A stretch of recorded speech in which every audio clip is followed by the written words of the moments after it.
Poor Economics for Kids. We are absolutely delighted to have with us for the very first time at the Kolkata Literary Meet, at this 13th edition of the Coal India Kolkata Literary Meet, Nobel Prize-winning economist Esther Duflo. In this session, Esther will be joined by Cheyenne Olivier, and they will both be in conversation about the book, Poor Economics for Kids, with Ankita Mukherji. Esther Duflo, as we all know, is the winner of the 2019 Nobel Prize for Economics with her co-laureates, Abhijit Banerjee and Michael Kremer. With Abhijit Banerjee, she has written Poor Economics, a radical rethinking of the way to fight global poverty. The book has been translated into more than 17 languages, and the other book that she has co-written with him is Good Economics for Hard Times. But this session is about the book Poor Economics for Kids that she has written along with Cheyenne Olivier. Esther is also a member of the National Academy of Sciences and a corresponding fellow of the British Academy. Please give a warm round of applause to Esther Duflo.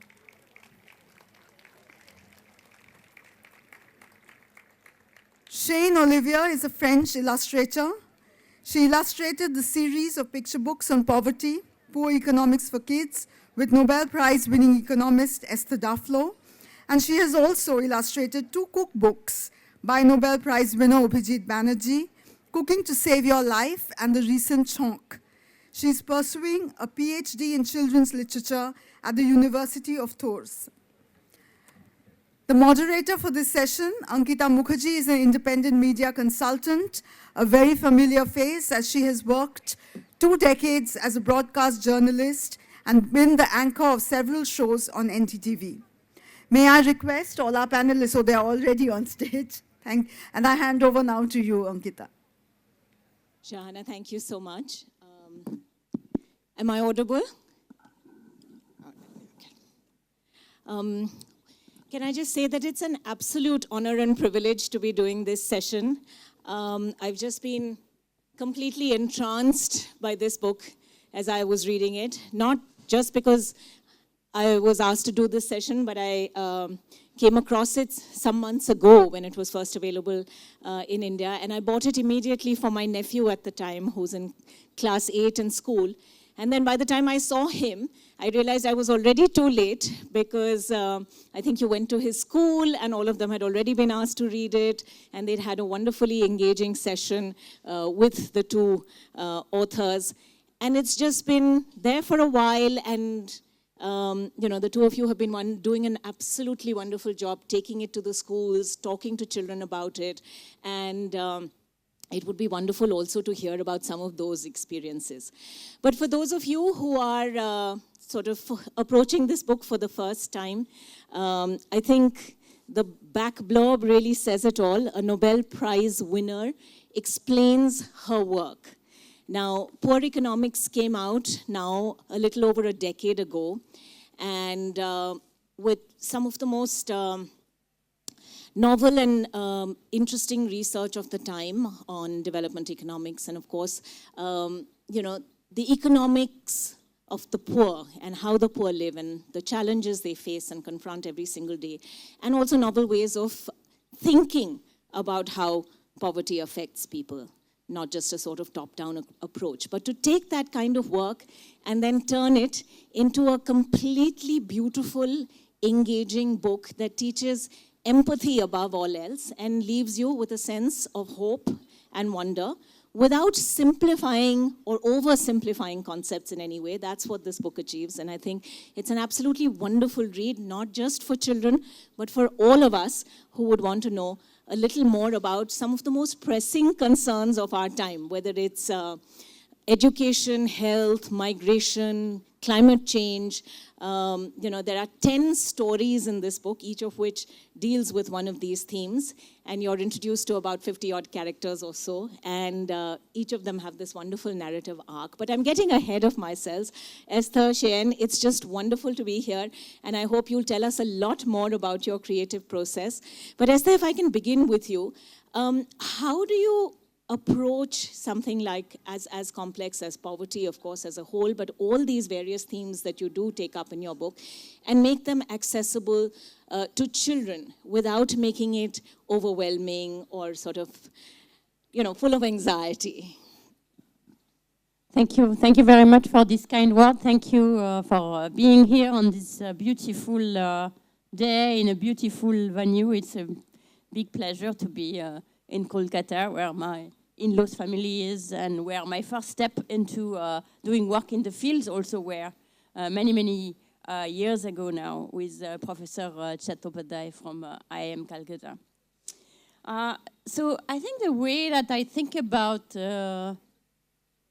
approaching complex topics in general, not just for children, but also for adults and also in my own work, is that you have to make them uncomplex for yourself first. So in a sense, maybe the way that I started thinking about how to make any progress in fighting poverty or in helping devise interventions and policies that help the poor living their lives is by giving up on thinking of poverty as one big problem that has to be addressed in one go. And in fact, breaking it up in a million smaller pieces that are much more achievable, bite-sized problem, better defined questions to which you can give better answers. And that was basically the cognitive breakthrough, which was at the heart of the research that was then summarized in Poor Economics, is really to go little by problem, little problem by little problem, because that's the only way, in my opinion, that you can make a lot of progress on hard issues, be it poverty or climate change or the fight against cancer.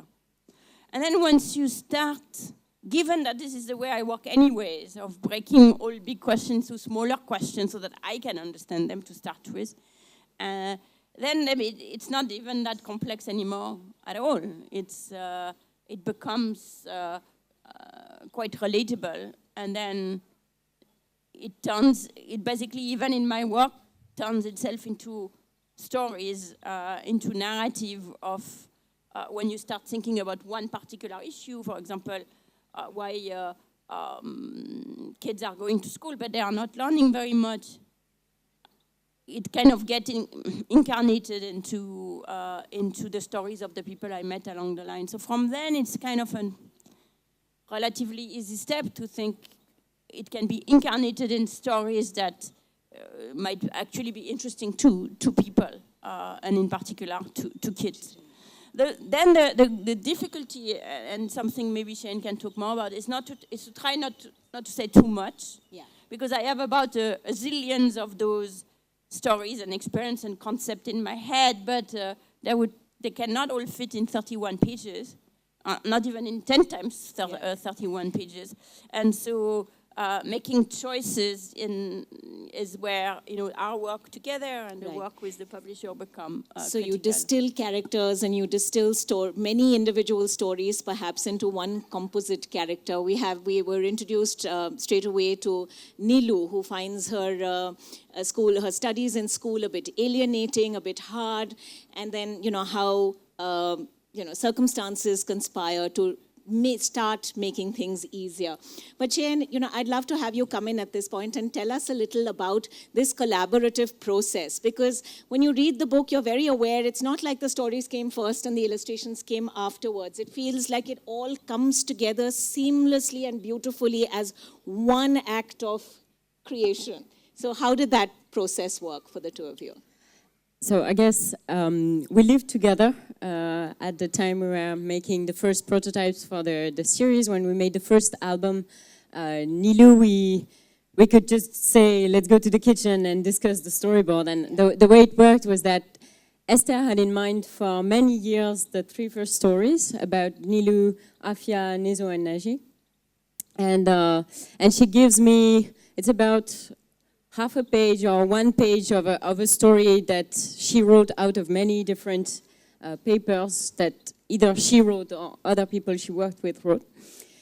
And she gave me this story, and I break it down into 32 pages, and then I feed it back to her, who tells me this is unlikely, there we could maybe add a break, or there this scene is wrong, or this character is not doing the proper action, or things like that. So then I would do a second draft and send it back to her, and then a third draft, and we worked very much in that fluid way, which makes that the books are not too heavy, I think, because she was very involved from the beginning in making visual choices as well, in the colors, or in the scenes, or in the characters. I think it's we could reduce the complexity also through that very fluid collaboration. Right. That's wonderful. And then, just to give you a sense of the kind of characters, Neelu, of course, we meet straight away, and she's struggling with her lessons. Then we meet her friend Afia in the next chapter, and she gets malaria. And that tests the whole health system of the village. And, then there is their cousin, and he's called Nizu and Nagi. And one of them goes off to the city to work, but then there's a lockdown. So, we have a little bit of COVID-19 coming in, and how that has affected the lives of the poor and how they're dealing with that. And so each of these stories then takes up one big theme. And then not only do you have the stories ending on this wonderfully optimistic note, because there is always a solution, but then, real life isn't always as perfect or as hopeful as some of these stories would have us believe. So was that something that was done primarily because this was going to be read by children? Or did you feel that, the triumph of kind of hope over adversity was a message that you wanted to send out? Well, a bit of both. You cannot write books for children and have each of the story end badly. That would be very would not be very fair to them. But also, in general, I tend to be a glass half full person, and in my work, most of my work is about working with partners all over the world, but in India in particular, to try and identify solutions to some of those specific problems. And in many cases, some of the solutions I've looked at haven't worked. Well, this is not the one I chose to dwell on, but many of them work, so I have enough to write this, to fill up these 10 books, and then, many others, potentially. Not that I'm planning to do that, but there is plenty of stories there is plenty of positive stories in the work of Jaypal, stories which, and I have not only have I tried to pick solutions that in fact work, but also that have been adopted more widely.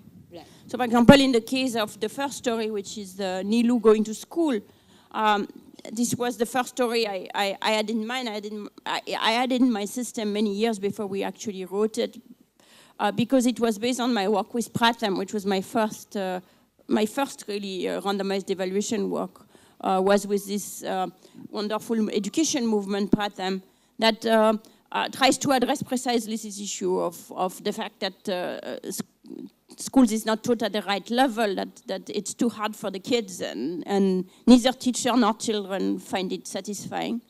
But it's relatively easy to catch up children by simply focusing on what they don't know at the time, and we've been evaluating this, and not once, not twice, but 3 times or 10 times, and we found great success, and it's now been adopted much more widely all over the country. So I feel quite confident to end on that note. I am not, I'm telling a version, I'm telling the truth. I'm telling a truth. That's an important one. That's wonderful. But one thing that is worth noting about the ending is that they don't usually end in the most everything is wonderful, kind of simple situation that a lot of kids' books end.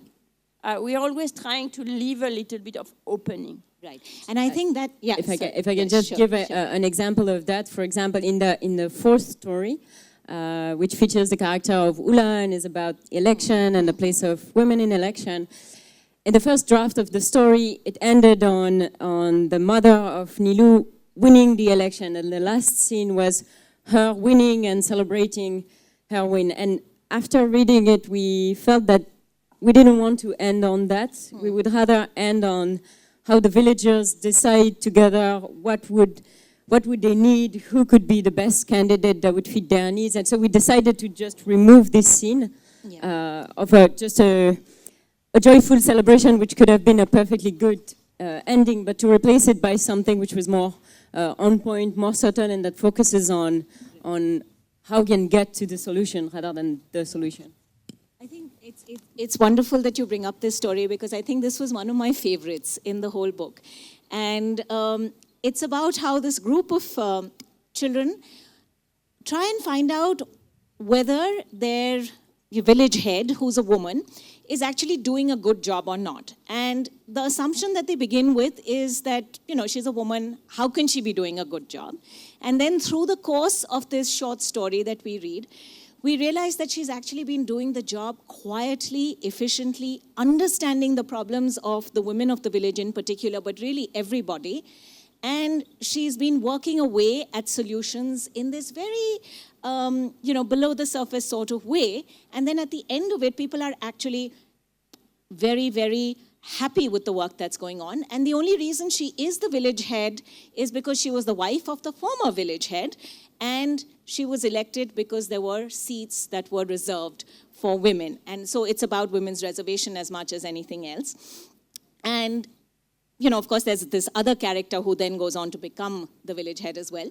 But what for me is really wonderful in all of this are the short sort of concluding notes that are in the book after each of these stories. And I just want to, if I may, read out a little bit of the concluding note to this particular story, because it kind of then gives you a sense of how Esther and Cheyenne have brought out what economists do, how they carry out their research, the kind of questions they ask when they go to people and when they do field research, and how they tie all of this in with their eventual conclusions, and so on. So this concluding note says, have you, if you are a girl, ever been told that you could not decide what game to play because you are a girl? Or has it happened to your sister or a girlfriend of yours? If not, well, all power to you. But most likely, this has happened at least once. All too often, women and girls are told that they cannot be leaders all over the world. Women are less likely than men to run companies, to be presidents, even to be mayors. That's because women are supposed to take care of their home, be gentle and sweet with everyone, but true leaders are supposed to be macho and brutal.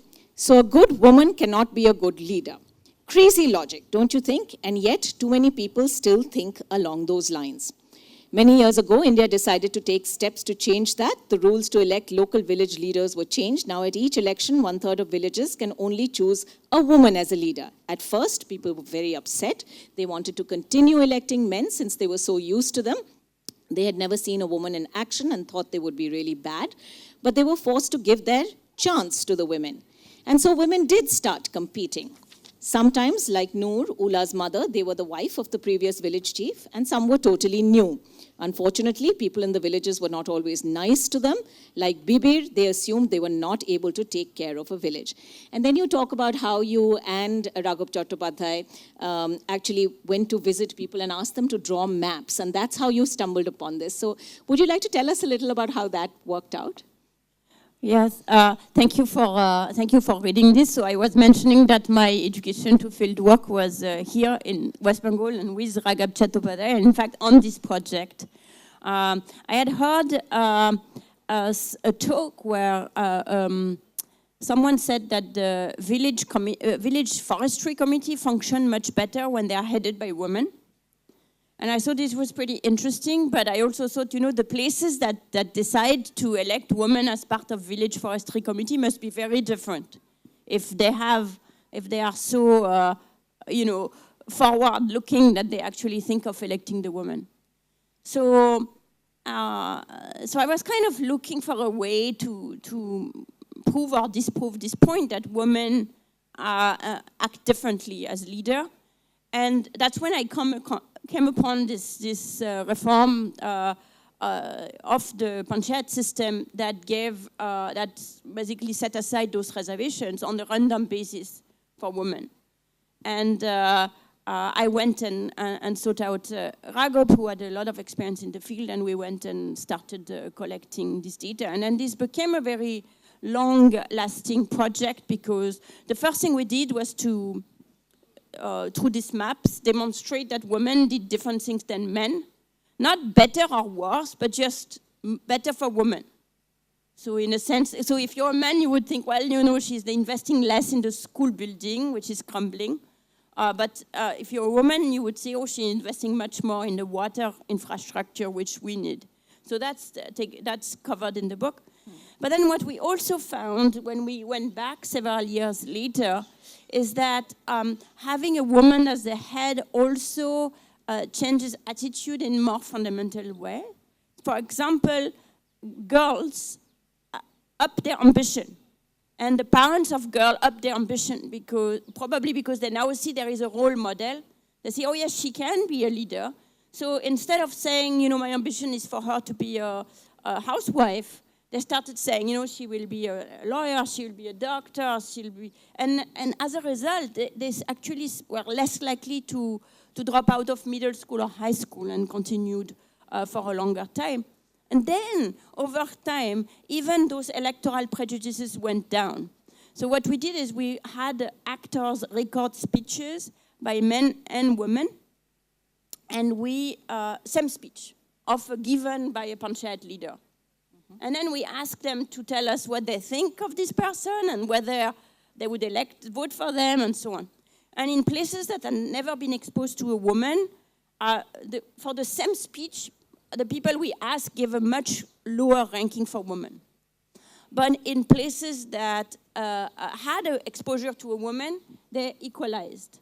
They had the same opinion, or in fact, sometimes even better for women. So in this way, we show that this exposure makes a difference. What happened is the first generation of women are the sacrificial lamb of this whole thing. Like Noor, they get, you know, people are very nasty to them. They didn't want to continue. But the next generation is empowered by the fact that it seems possible now, and then they come in. Right. So in these stories, we have Noor basically refusing to run again and explaining to the kids why. But she says, you could ask this other person who turns out to be Nilu's mother, and then she'll have a chance. So that's kind of the thing. It is really... So we're standing on the shoulders of our mothers, in effect. Absolutely, absolutely. Of this first generation of... So in a sense, the story here is one of like closest to reality, in the sense that it's kind of tries to capture this whole thing, but in a way that is actually a story. Right. Just to add on that, I think something that was important, especially in bringing those concepts to kids, was to present a variety of opinions and sometimes contradictory opinions. That's something that comes up very much in this story, because we want to make them understand that Noor doesn't want to run again, and why is it complex for her. And in a regular children's pictorial book, we could have gone with the full, straightforward feminist version, but we also wanted to show that she had other reasons and that Noor could come up. And this is something you'll see in the whole series. You'll see it because it's the face of each character, and we try to give each of them a voice, a specific voice. Even the voice of the insurance guy who doesn't want to insure the boat that was lost.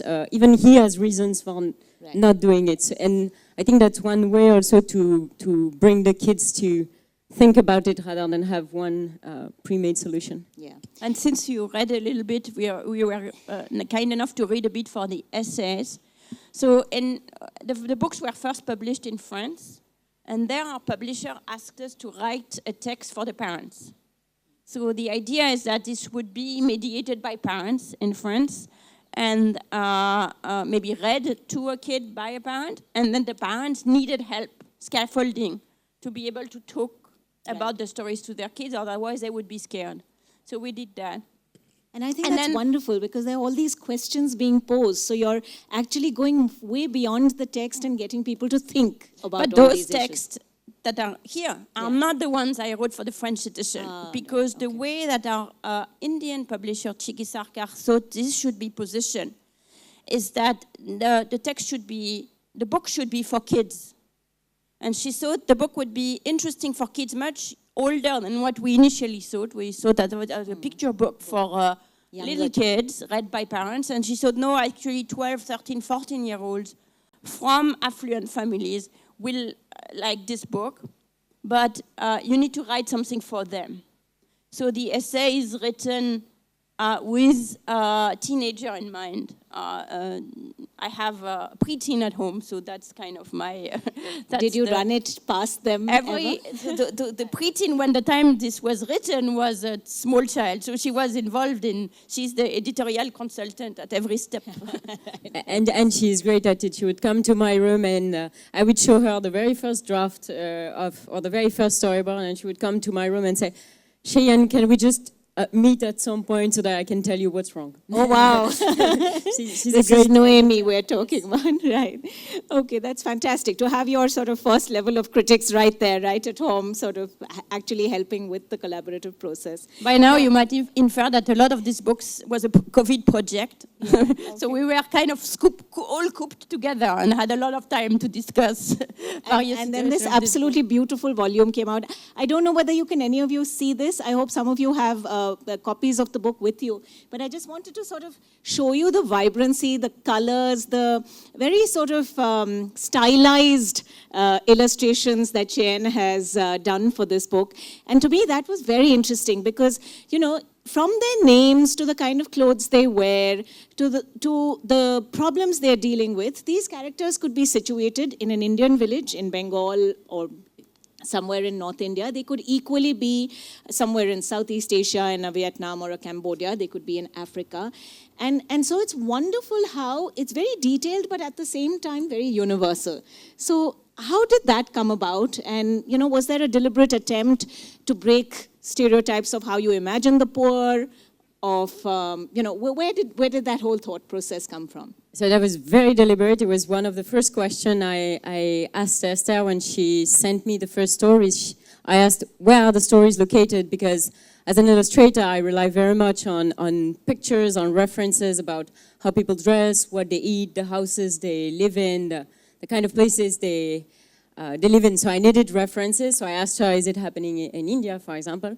And what she said was that it should not look like it's happening in France, but it should not be linked to a particular country. And she precised that point. I would just say that in terms of for a visual artist, it poses a different issue, which is I want to give a sense of a universe that is detailed, that is full of complex characters, that have lives, that have a culture of their own, because you want the kids to want to go to that world again and again and read the book as much as they want. So I guess the fact that we're not using realistic skin colors, or the fact that the colors are very bright, that it's very stylized, helps in not setting it in a particular place. So I made a mix of references so that you can think of the village as being one close to you, but at the same time, it looks somewhere else. Yes. Right. Right. You were talking about how it's been adapted in a sense for Indian audiences, for a slightly older reader, but there are also translations of each of these stories in all the regional languages, right? And that was with Pratham Books. So tell us a little about that. And when you've been touring with the book, what have your experiences been? Because, there are children in elite schools who are reading this version perhaps, but you're probably also, thanks to Pratham, you've put it out there for the kind of children who actually feature in the book. So what has their response been? Yeah, so this was something that we were very much hoping would happen from the get-go, that the book would be available to people people in poverty all over the world. We have discussion from our publisher from the beginning that a lot of the design choices in the book, Cheyenne can talk more about it, but the technology of the book is such that it can be printed cheaply. Because you could make a magnificent book on special paper with special colors, and then you would only be able to print it in an expensive way. So everything is made such that it can be produced with a high level of quality and fidelity, but cheaply. So this kind of was something that we thought from the get-go. And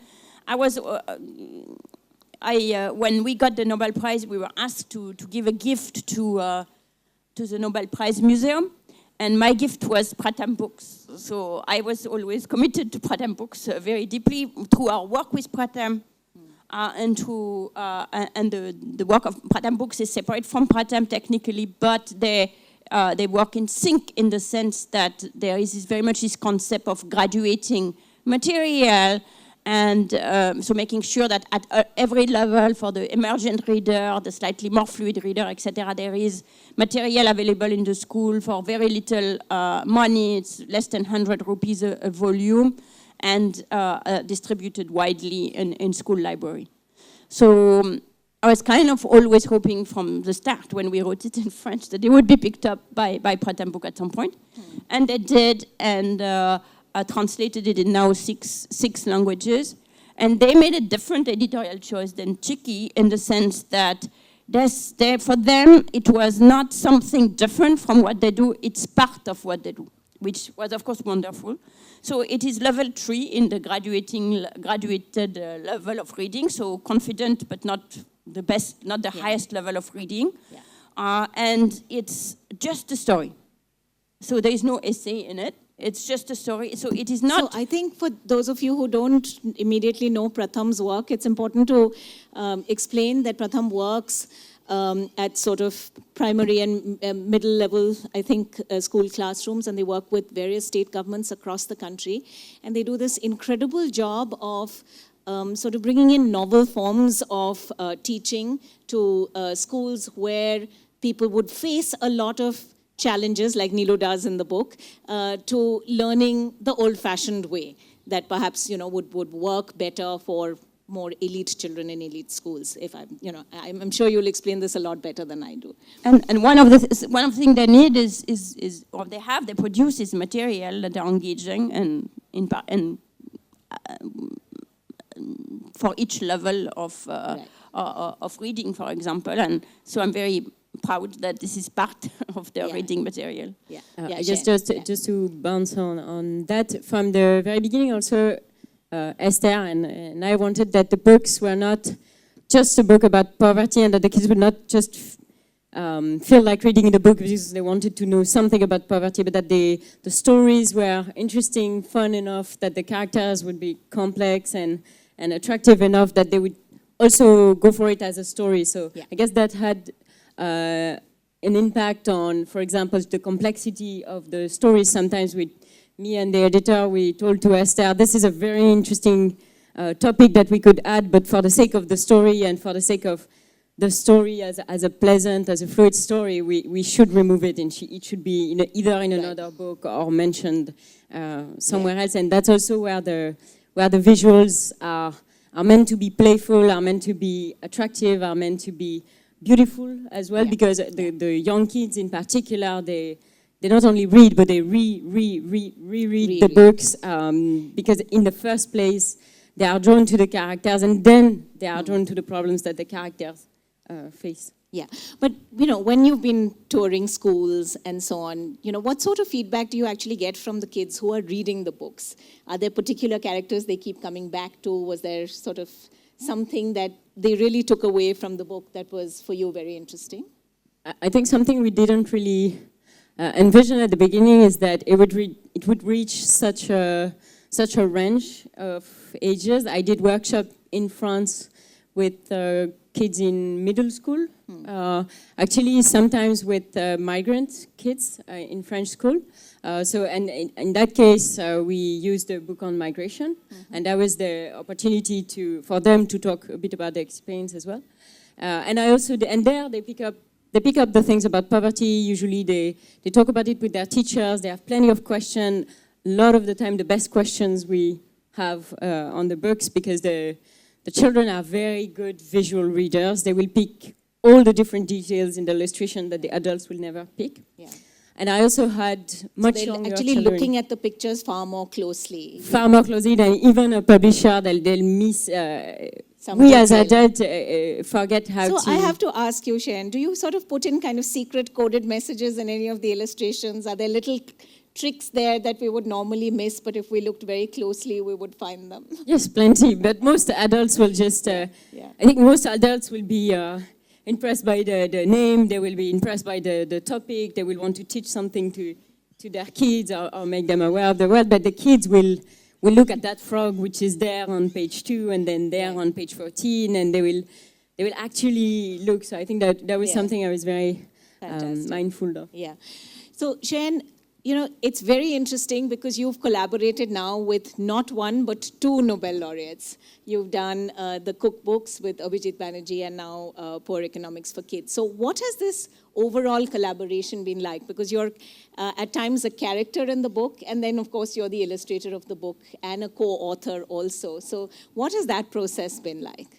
I guess not wildly unrelated Nobel laureate, but I think what was useful. It helps to be in the same house. It does help. I think because we did the books, sometimes during walks we discuss it, and we cooked with Abhijit. So I think that, and we first met around children. So the idea of doing a book together was not there at all. I wanted to do and I remember you else. saying, actually, Cheyenne and I shot a whole sort of cooking sequence with Abhijit Banerjee for NDTV when I worked there.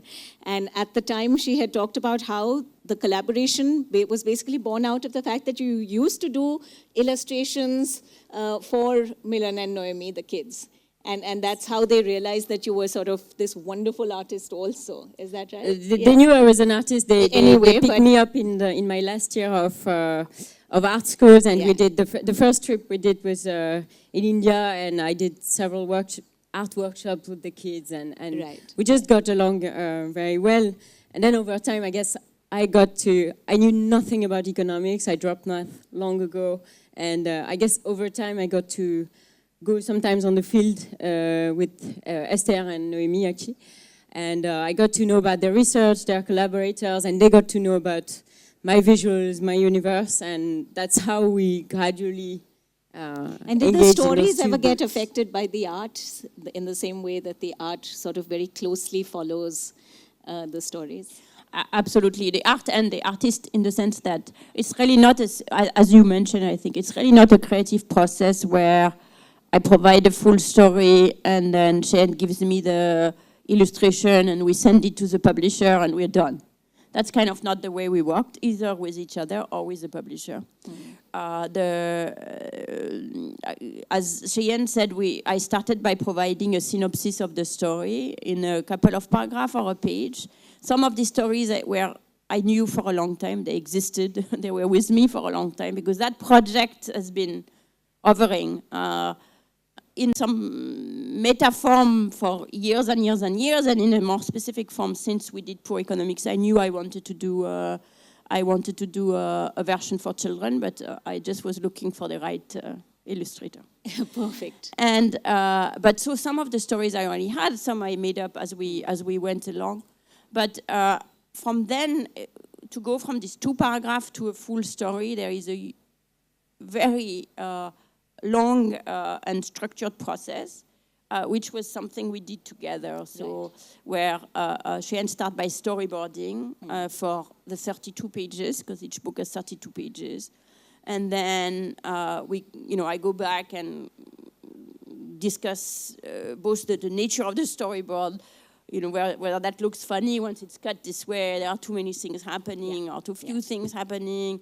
And then we refine the illustration. And for each images, she would ask me what to put where and so on. And then also discuss about, as she said, that story is too long, that story is too short, that character makes no sense. And then, so the stories themselves got really revised and in changed. The process of and so we actually see this wonderful narrative arc building, right? The characters recur and they're actually sort of growing through the course. Even though you say that, these stories came out as separate books in the French version, when they're all kind of put together like this, you definitely see a growth in the characters, and some of them come back over time and time again. Yeah, although they were come as separate books, they were always conceived as a series. Right. And that's a huge luxury, and we thought about it that way, and we didn't think, we thought nothing of it. I was like, yes, of course, we'll find a publisher that wants to publish 10 books on poverty, no problem. And it turns out it was a little extravagant of me to think there would be no problem, but we did find someone. And we were discussing today with Cheyenne, who told me she works on this topic of representation of poverty, and that there is not a single series on poverty. Yeah. So it is actually relatively... And that's now her PhD dissertation, right? Yes, I wanted to do everything at the same time, so I just... I proposed to my advisor this topic because I was doing it. I wanted to do this project with a high level of standard, I guess, and I proposed to my advisor that what I could do is to document the creative process. What does it take for someone to illustrate poverty? What kind of colors do you choose? What kind of characters do you create? Where does it happen?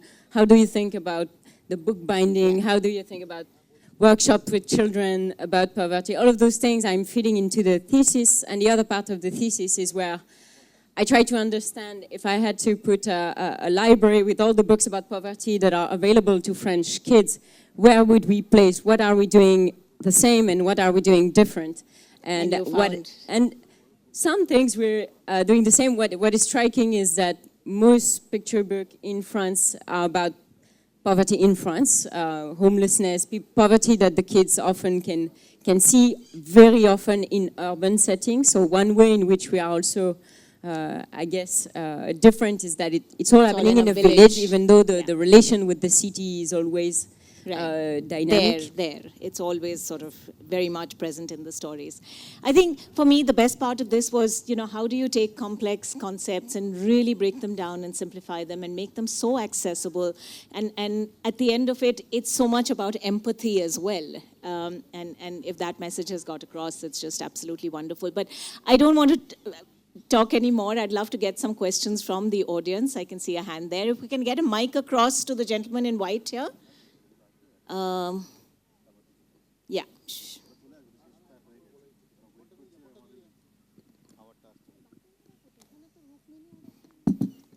Hi, and it was a great session. It's an honor listening to you, Dr. Duflo. My question would be that a lot of the conversation came around the access to knowledge and the understanding for the young readers. And I'm reminded of something the Nobel Committee noted during the win of you and Dr. Banerjee, that you guys talked about how spending for school books is not the only viable way to dissipation of knowledge, and that access is important. And something you say that the political reform is quite intricately related to the understanding of how children can gain more knowledge. So in the Indian subcontinent context, we have this kind of overreaching capitalistic ideologies where the politics has been led by oligarchs and controlled by oligarchs. So the access to education has also been kind of for the richer kids, for better words I'm trying for. So how do you think if we are saying that education is the way to get out of this quagmire of a developing nation for last 75 years, and the way to get education is to be rich, how do we get out of this catch-22? Well, I think in India, ever since independence, there is actually a great effort to make education accessible. In fact, one of the first scene in the book is about Nilu going to school, and the school is very close by. And that was very important to show, because we kind of have in mind, oh, this is hard for kids to go to school. And that's actually not true in most of the world. Certainly not true in India, where the villages are teeming with education options, private, cheap private and public. But it's not true all over the world, except in extreme circumstances when there are wars and other things. So that first very important problem of physical access to a chance to get an education actually has been mostly solved, which is great. That's an achievement in and of itself. But it's not enough, because the kids are not learning very much in the school. But it's not out of, also what we wanted to show here, is that it's not out of some conspiracy. In fact, people are kind of trying. The kids are trying, the teachers are trying, the parents are trying, everybody's trying. But they are not succeeding. And in part, they are not succeeding because they are trying at it the wrong way. They are trying at it by taking curricula which have been basically handed down by colonizer many decades ago, and were appropriate to a small minority and have been just extended without really thinking about what they would mean when education would be much more broadly accessible. And it's not just an India problem, in fact, not at all just an India problem. It's kind of pretty much the whole global South problem, and kind of one of the many legacies of colonization. And it's taken a long time to become free of that. And one of the things that the Pratham team, for example, does, and that you now see in the new education policy in India, the younger level, is to try and fix that by trying to teach kids what they know progressively and so on. And I actually think there is a pretty shared desire to make progress on that.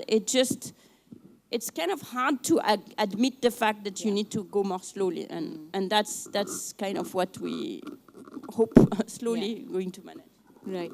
I think we have probably space time for one question, maybe, or two. Okay, yeah.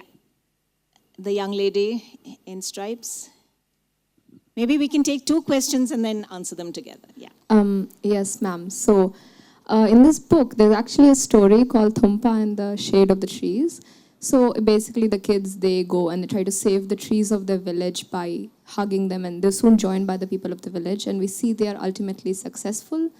But my main question was that to me, it seemed very similar to the story of the Chipko movement in India. So I was wondering, is there any connection between the two? Yeah, and one other question, I think, in the back row there.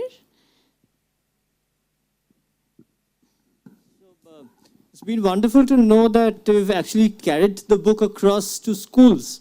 So I would not like to miss the opportunity to ask you to help us rationalize the reach of the school, in particular reference to the pricing that has been kept for the book. No, the regional ones are priced very differently, and they're sort of separate stories in separate volumes. So I think you'll find that those which are in the government schools and in sort of Pratham-aided schools are priced very differently from this one. Thank you. Nice. Sorry, I kind of jumped in and took that question. Yeah, so that was the right answer. Meanwhile, I was looking for so congratulations on picking up on the Chipko movement. Yes, it is a very explicit reference to the Chipko movement.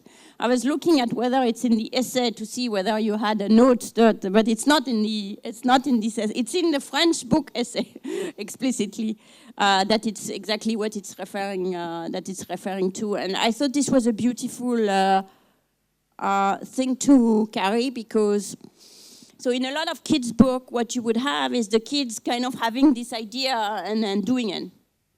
But what happens in this book is that they go see an older woman in the village, and she talks about doing it when she was young, and of course she is referring to the Chipko movement. And to us, so both this is important because this is an important, early, as in the Ramgua's recent book, older book on Chipko, but recent book on the environmental movement in India. Yeah. Shows the importance of this movement as being really a leader of a form of social participation and environmental consciousness. But also to show that the kids don't have to be heroes to do things all by themselves. They cannot, in fact, in true life. They can only do things if they are working as part of the communities and if others step in, and they are also standing on as you said about the shoulder, they are standing on the shoulders of the history of older people in the village that especially have, older women, especially older women that have seen a thing or two, and they succeed when the rest of the village comes in. And also, by the way, they succeed because the success is not just the loggers go away, because it's only half the problem. for it to be sustainable, they have still to fix the original problem, which is the villager wanted to sell the tree in order to make money because they need money because there is no harvest. And that can only be solved because of this idea of payment for ecosystem services, which is a much more recent invention in the context of climate change. So that allowed to bring that, but I'm very... And I think climate change is also now the subject of your sort of present and future research. So there's going to be a lot more later on this evening when Esther talks about that. So please be here for that session as well. But I'd like to thank you both so very much for this very engaging session. I know I learned a lot more about the book and about some of these concepts. So I hope you had a similar experience, Esther. Cheyenne, it's been an absolute pleasure. Thank you. Thank you.